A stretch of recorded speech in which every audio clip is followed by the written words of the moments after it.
Hello, and welcome to the Mommy Escape Time podcast. I'm Lauren. I'm a wife and a new mom.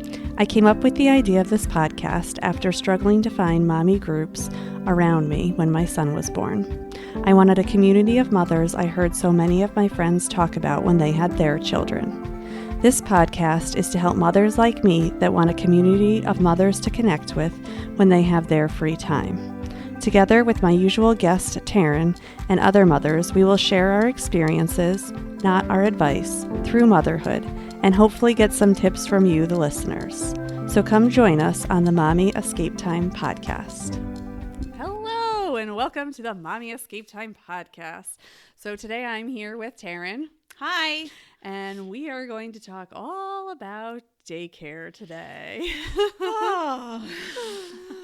So I'll start with my backstory on daycare. Sure. So when my husband and I started off, when we first had our child, or when we first found out I was pregnant, I was like, okay, we're 3 months in, so we have to find a place because they fill up so fast and we're not going to be able to get into any place. So we have to go like this week. And my husband was like, no. And sometimes he reminds me, I used to live in Fairfield County, where maybe things are faster paced, and sometimes Fairfield County in Connecticut is like a different state. I don't know how else to describe it. If you live in Connecticut and you've lived in Fairfield County, or you know of Fairfield County, typically it's like it's that thing that hangs off Connecticut, right? You know, even though that's only a small portion of it, but that's like the cutthroatness. Yes, it's very competitive in Fairfield County, and I needed to have it yesterday if you have it today. Right. And my sister-in-law was also pregnant, and she lives right outside of D.C., and it was that cutthroat for her. Like, they had to go immediately to try and find a place. So my husband kind of calmed me down from not looking. And then I would say around this time last year, we started looking. So I was about 6, almost 7 months pregnant at that point. And we went to look at one place because I knew I called another place just to get like pricing and whatnot. But this was the only place that offered a very specific thing that my husband and I wanted. And I will say that this is I would say all the daycares in the area are pretty much the same. Something I did not know is that from 0 to 2 years, it's way more expensive. Way more expensive. Yeah. So if you could keep your kids home until they're 2, it's good money. for you. I know. Because I was like shocked about how much money it was going to be to send him to daycare. And I was like, oh my gosh. I'm like, there's just no way. I can't. It was just so hard because no matter where we went, we're talking about within $100 a month. With all the programs, no matter what they offered. And so it was kind of like, okay, I'm going to take the place that I like the best then, because if we're splitting hairs on the cost. Right. I know. And I do understand $100 a month to some people is a huge deal. And I totally get that. And right now that's just it's not as bad. Like, especially the extras that we're getting. It's worth the money. It is worth the money. So I had my son at the end of April. So we signed him up for daycare in June. Which we didn't have to. And it was really hard because I didn't know exactly when he was going to start. I knew he was not going to start when I went back to school because my mom and my mother-in-law, I wanted them to watch our child for a little while before he went into daycare, because he would have been 4 months at that point. And I really wanted to get him to 6 months before I put him in daycare. I don't know why in my mind 6 months was just like, okay, then he's just that little bit older. If he gets sick, it's not as nerving to me. I just feel like that 6 months for some reason is some sort of benchmark. I don't know what benchmark it is. It's imaginary. Don't worry. It's a made-up benchmark that made you feel better about it, and that's all that matters. Right, because that's half a year. I don't know. And then after, I would say probably in like July, I was getting really nervous. I was like, I don't want him to go back that early. Mm-hmm. So how it was going to work is when I went back to work in August, my mom was going to come and she was going to do that week in September. And then my mother-in-law was going to come and actually live with us for October and November, which is what ended up happening. Mm-hmm. And then my mom actually came back for the week after Thanksgiving and parts of December, and then my husband watched him for parts of December, and then he started daycare in this January. And I don't know why it made me feel so much better, but Mm-hmm. I feel like he got a good relationship with the grandmothers, and they were willing to do it. That's awesome. Yeah, I mean, it's hard. I'm not going to say it's easy. It's hard having the mothers around all the time in the worst, best possible way, you know, like very grateful for the time, even when it's my husband, my son, myself, and my mom or my mother-in-law, you know, it was like a good relationship for all of us. Like, I think I got really close with, I don't want to say really close, but closer with my mother-in-law. Like, you know, like I could call her and be like, oh, you know, can you do this? Or, you know, can you come this weekend and do this? Or like we're going up to see her next weekend. And I'm like, oh, great. So we can leave our son for a few hours with your mom. And then we can go out and like do things. Be an adult couple for a little bit. Right. My husband's like, what do you want to do? I'm like, I want to take a nap. Yeah. Oh, how our priorities change. Yeah. I'm like, I just want to do something for an hour where it's like I could just get it done in that hour. Like, you know, uninterrupted. Without having to unpack a stroller and put a child into it and then they start crying. Oh my gosh. Or being like, okay, if he sleeps from this time to this time, I could do this. And of course, never sleeps that And then long. he wakes up, right? Right. And I can't finish it. So it's like I've half started it and I can't do this. And so, and even though it's fine, like I get it, that's what I signed up for. Like, yeah, it's nice. It's worth it. It's worth it. Yes, yeah. It is nice to every once in a while, like have a few hours to just get stuff done. So, very excited about that. So, what did you do before daycare? So my husband's family owns a bakery, and a lot of the older grandkids just went to the bakery to get raised there. And I, again, with my own anxieties that were unprecedented, but I had them. Right. I had this vision of my kids like falling into the deep fryer when it was on. I don't know.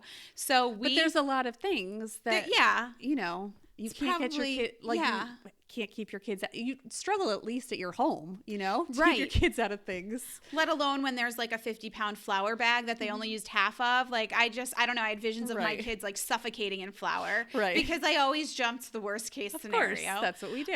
So I was like, for my sanity, not because I don't trust my husband's family, because I do. For my sanity, I can't have them at the bakery because I want your family to be able to focus on their job and what they're doing. And I don't want you to be distracted because God forbid you're using a sharp tool and you cut yourself because one of the kids started crying. Like, I would feel awful. Right. So and there's two of them. And there was two of them, which was an added challenge. Right. My husband's friend from high school's mom worked in daycares her whole life. And the daycare that she had worked at had just closed. Oh. And she was out of a job and said, I'll watch your kids. So, like, the heavens opened up. I think I was like 7 months pregnant at that point. And I was like, how serious are you? Because you have no idea what that would mean for us. Right. And she said, oh, no, absolutely. My grandkids come over a couple days a week anyway, so it'll just give them some more kids to play with. So at first we were living in her town. So she actually came to our house, and once in a while would bring her grandkids with her. And it was totally fine because I didn't have to worry about getting the kids up and out. Right. My husband was literally 50 feet away when our apartment was across the parking lot from the bakery. So if there was an issue, he was able to come over, and she was extremely affordable. And unlike the daycares that we had looked at when I was also 3 months pregnant, because I worked in Fairfield County and had that cutthroat competitive kind of like, I gotta get their spot. Right. She didn't charge us if we didn't send our kids. So when I had a snow day, the kids stayed home with me, and I saved the money for that day. And it was a lifesaver, because you know how shocked you were looking at daycare for your son? Yeah. Mine was times 2. I know. So I'm not even kidding. Most of the places I was looking to pay for my 2 kids as newborns was over $2,000 a month. Oh my gosh. And when I had them, that was more than a paycheck. And I was like, how can I validate this? Like, at this point, I might as well stay home because this is ridiculous. So when our friend offered to do that, or a friend's mom, I was like, oh my gosh, this is the best thing that's ever happened to me. And it worked out amazingly. And then, so how old were they when they started with her? So I went back to work when they were about 4 months old, and she started that day. Okay. And it started with my husband. He would stay with her with the kids for a few hours, but she was so good with them. My husband was like, whatever, like, I'm just going to go. I have stuff to do. Call me. You know where I am. And she got to build a relationship with them. And then when they were almost 1, we moved. And we moved to a different town. And she tried coming to our house, and we said, you know what? Then Steve, my husband, is further away from you too. So if you need something, he's not right there. So we actually started my husband started bringing the twins to her house. Okay. And then so she didn't have to pack up her grandkids and go to another town. So they stayed with her for the first 3 years. And it was awesome. We then said, okay, at 3, they can go to pre-K. So we sent them to a private school pre-K. And it was fine, but it wasn't a great fit for us. The price was the most reasonable again. Right, I know. For two. At the same time, I know. But I just didn't agree with some of their policies, and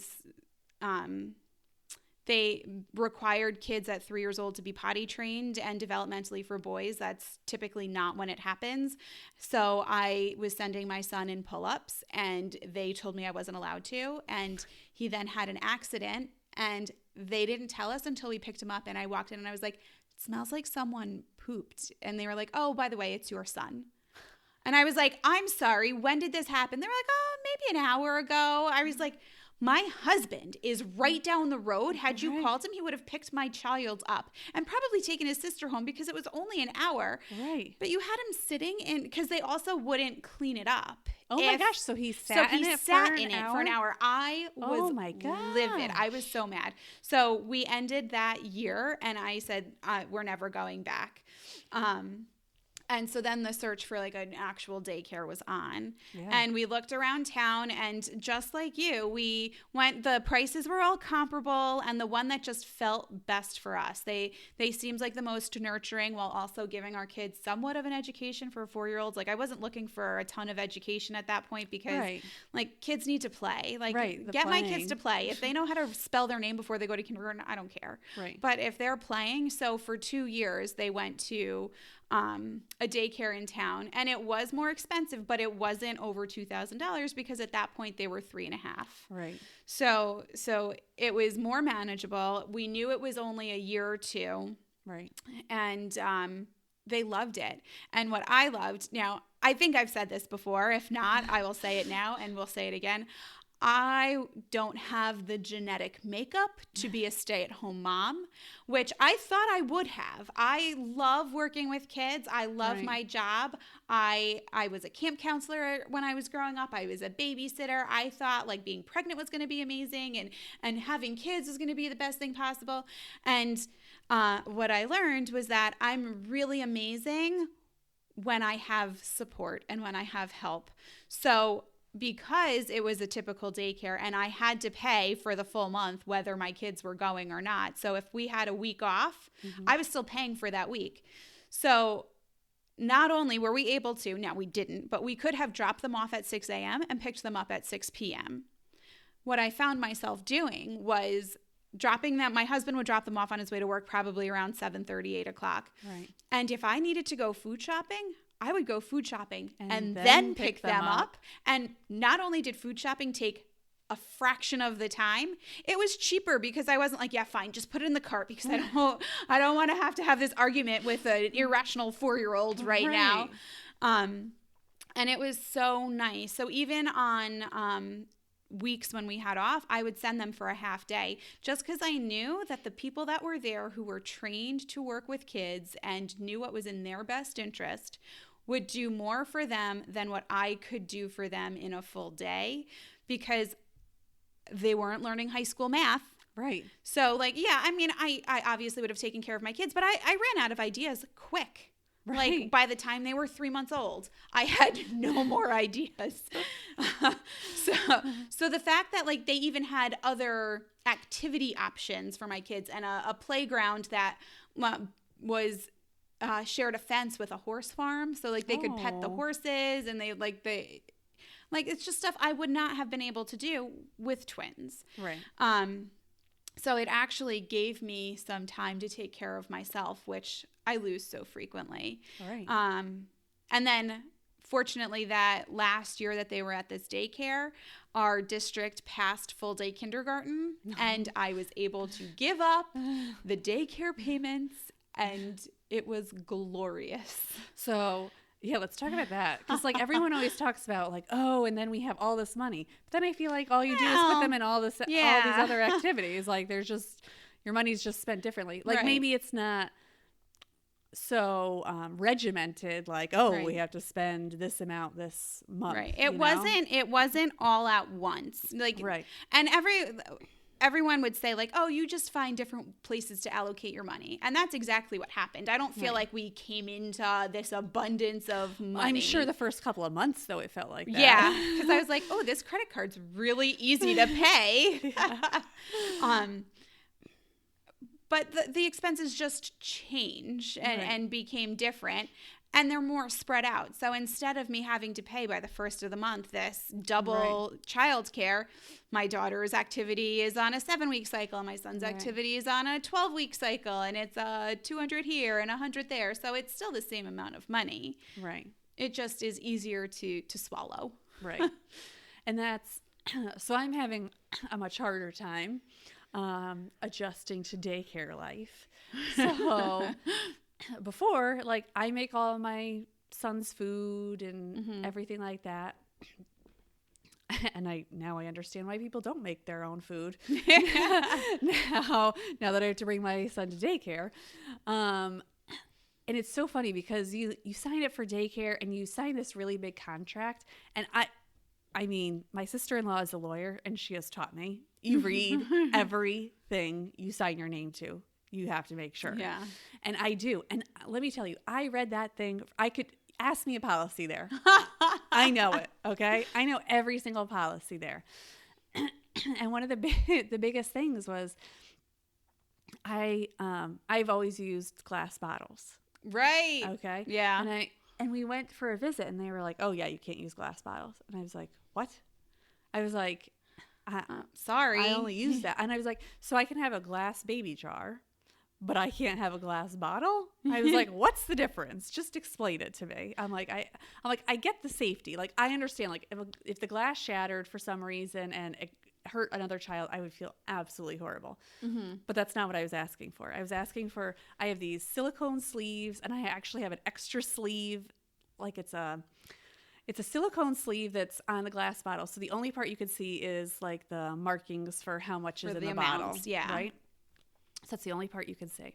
And then there's another piece that I have that you like Velcro over. So like if they warm up the bottle, then there's this, I guess it's like a canvas sleeve that they put over it so it's not slippery for the adults in the room. Oh. And I was like, so I remember I was like, can I do that? And they were like, oh yeah, that's fine. And I was like, okay. I was like, so I can do that. I don't have to buy all new bottles? Right. Great. So, and then I was like, okay, so I'm like, do I have to have these sleeves for the baby jars? And they're like, oh no, And I was like, so What? I was like, I have my own baby food jars they're glass, but they do make ones that have the silicone covers. Yeah. So I try and send those when I send him to daycare. So I have enough. But like the hardest thing for me is like just planning everything. Like normally I would just make like 3 different fruits and 3 different vegetables, and whoever was home, it was just like, okay, he gets fed at this time and this time. Yeah. And they just fed him. And that's what I did with our babysitter. Like I would have them all measured out in their containers, and I would say for breakfast, give them the blue containers. For lunch, it's the green containers. For dinner, I got it. Like I'll take care of it. It was usually red. Like I know. And it's just I haven't been used to that. And so and then they were like, "Oh, well whatever you send in, like we won't save the food if he doesn't eat it." So the first couple of days I was like, "Well, I don't know how much he eats because I put it in a bowl and I give it to him. And if he wants more, I give him more. And if he doesn't finish it, I don't give him any more." Right. So, and then I was like, oh my God. So it was so hard for me when I did this because I was like, I don't know how to manage bringing it as food. So I would just I just fill the jars. So it is what it is.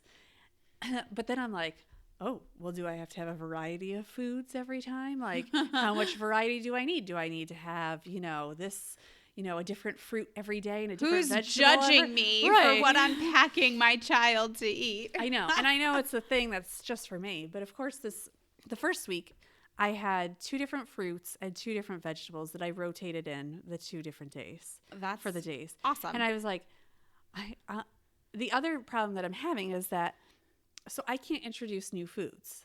So I can't send him with a food that he's never had before. Oh. So I only have the weekends now to introduce new foods. Here you go. Here, try this one and this one and this one and this one. So I'm definitely not following the pediatrician's guidelines of introducing one new food at a time because otherwise we're never going to get through all of them. Right. And even though I did my best, I'm not there yet. There's so many I have to do. Like I'm trying to get the egg in and I have to keep reintroducing peanut butter, which I cannot bring to daycare. Peanut butter is the one banned food still from daycare. So I'm like, okay. I'm like, so all these kids, it's like, if I could just send him with like a banana and peanut butter, even like twice a week. Right. I was like, at least he would get it in. Yep. And now having to do that part at night or on the weekends is kind of tough. So even the egg is tough because he doesn't like it at night. Right. Because that's not for him. He's already got that's not a nighttime food. Mm-hmm. So I think that's the hardest. I mean, I understand now why people buy the jars of food because that would be way easier than me thinking of all this stuff. I think I'm in the minority. Never bought a jar of food. I made all of my kids' food. I would put them in ice cube trays and I would freeze them. And then I would take one ice cube out and it would thaw. So the night before I would pack their lunches in the containers and put them in the refrigerator. And as they thawed, that's how but my kids never had it until they started having like the applesauce pouches and they realized there were mixed fruit pouches and they were like, I want that. I know. And it's so funny because half the time I'm like, maybe I'll just buy a bunch of pouches and then squeeze them into these containers. Listen, no one will ever judge you. I know. It's funny because I wanted to try a pouch with my son because I think that he would really like it because he's really into feeding himself. At 8 months old, he already, he wants, and he's always been really interested in food. Like when we started water, he grabbed the cup right away and just started drinking. And I was like, what? Yeah. And even at daycare, they're like, he just takes the cup and drink. I was like, yeah, it's crazy. I'm aware. I know. I didn't think those are the things I think because we've always had him sit with us at meals. So he's always watched us. And it's weird. It's so weird because developmentally, I don't ever look at stuff. I try never to look at any of those charts. I feel like the doctor is going to tell me. And if there's any major issue, you'll be made aware by other. I am a special education teacher at the end of the day. There are things I know to look for even at every age. but like the milestones, like there are certain milestones. I thought he would be walking like a lot sooner. Like I get it. He's 8 months. That's not. But if you understand, like my son's legs have never been still his entire life. Yeah. Ever. I mean, if he's sitting, his legs are always moving. So the fact that he's not trying to even pull himself up yet, that kind of surprised me. But he's so far along in the food that I'm like, maybe that's right. Just what his thing is right now. When my kids were going through that, and I do my best not to compare. Right. Except when you have twins, it's so hard. So my son was pulling himself up, and I was like, oh my God, I'm so worried about my daughter. What am I going to do? And as I'm talking to my husband, he's laying on the floor playing with my son, and my daughter is behind him, literally, like it looked like he had a little daughter growing from his back. She just stood up without holding on to anything and maintained it for like 15 seconds. And I was like, oh my God, she didn't even need to pull herself up. Look at her, oh my God. My husband was like, I knew there was nothing to worry about. And on the other end of the spectrum, my friend's son was 18 months old and wasn't walking. And she had birth to 3, come to evaluate. And then, at almost 18 months old, they came to evaluate, and they said, if he's not walking by 18 months old, we'll come back. We're not too concerned right now. 18 months and 1 day, he started walking. I know. And so and he's fine. There was never any other area of concern. Like, and same with my kids. Like, they're both developing still at different paces and doing things at different times. And it's just crazy that neither of them, I could not have gone to a book and said, oh, well, right now they're supposed to be doing this, because neither of them followed any sort of rhyme or reason to what was expected. And I never put pressure on them. I never was like, oh, well, by 1.5, you need to have 25 words in your vocabulary. Right, exactly. I was like, they're talking plenty. I'm sure it's fine. Right. And one of the reasons that we wanted this daycare is that it's pretty much full service. So we don't have to we have to bring the food until he's 2.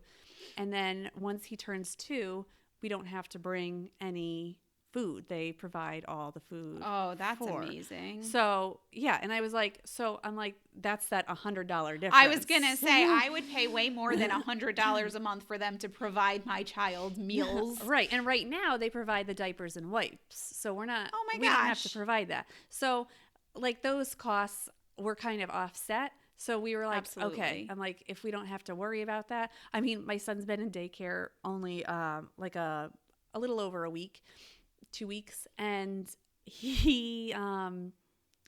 we've only used like our nighttime diapers. That's it. That's awesome. The ones in the morning, we put one on in the morning, and then the nighttime diaper, and that's it. So they're in and of itself, you're making that $100. Like, oh, definitely. Had my daycares done that, I would have been like, you know what? Maybe I will pay over $2,000. Right. And the big thing that my husband and I both wanted was our kid to go outside. Yeah. As much as possible. Same with me and my husband. We were like, we just need to know they're going outside every day unless it's like a health hazard. Right. And that's fine.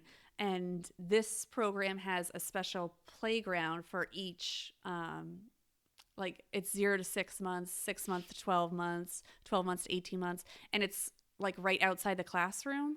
Oh, nice. It's the door to go out is a part of the classroom. So the kids are going out. Like today, my son went out for a walk, and this might be a New England thing, but it's important that our kids get outside all year round because the germs just stay otherwise. Yeah. Oh my gosh.